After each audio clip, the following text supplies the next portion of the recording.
Hi friends, எல்லோரும் எப்படி இருக்கீங்க? நல்லா இருக்கீங்களா? வெற்றிலை கொடி வந்து வீட்டில் வச்சுருக்கேன். இப்போ தான் சின்னதாக வளர்ந்துட்டுருக்கு. ரொம்பவே ஃப்ரெஷ்ஷாக இருந்துச்சு இலையெல்லாம். அப்புறம் வந்துட்டு இந்த 40 வயசுக்கு மேலே இருக்கிறவங்க வந்துட்டு ஜென்ட்ஸ் அந்த மாதிரி வெத்தலை சாப்பிட்லாம், நல்லது, கால்சியம் அதிகமாக இருக்குது அப்படின்னு சொல்கிறாங்க. வெற்றிலை சாப்பிட்டா நல்லதுன்னு. பாக்கு இல்லாமல் இந்த மாதிரி ஒரு க்ரீன் டீ போட்டு சும்மா குடிக்கலாம், அப்படி சாப்பிடலாம்.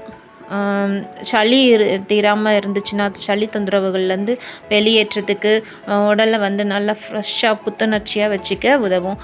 மிளகு, சீரகம் நல்லா தட்டி, அப்புறம் வந்து அந்த வெற்றிலையை வந்து தண்ணியில் போட்டு நல்லா கொதிக்க விட்டுட்டு, இந்த மிளகு அந்த சீரகத்தை நல்லா தட்டி வச்சுருக்கோம் இல்லையா, அதையும் போட்டு நல்லா கொதிக்கணும். அந்த சாரெல்லாம் நல்லா இறங்கி வரும், கலர் நல்லா சேஞ்ச் ஆகும். அப்புறம் வந்து நல்லா இறக்குற கொஞ்சம் நேரத்தில் அந்த பனக்கற்கண்டையும் போட்டு நல்லா மிக்ஸ் பண்ணி விட்டுட்டு நீங்கள் வந்து ஃபில்ட்ரு பண்ணி குடிங்க. தீராத அந்த தொடர் இரும்பல் இருக்கும் இல்லைங்களா, அந்த இரும்பல்லாம் கண்ட்ரோல் ஆகும். உள்ளே இருக்கிற அந்த சளிகளெல்லாம் வெளியேற்றும்.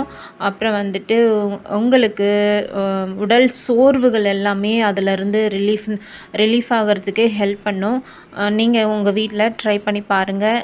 பூஜை அறைக்கு யூஸ் பண்ணுறவங்க கூட நிறைய பேர் வந்து வெற்றிலை வீட்டில் வச்சுருப்பீங்க.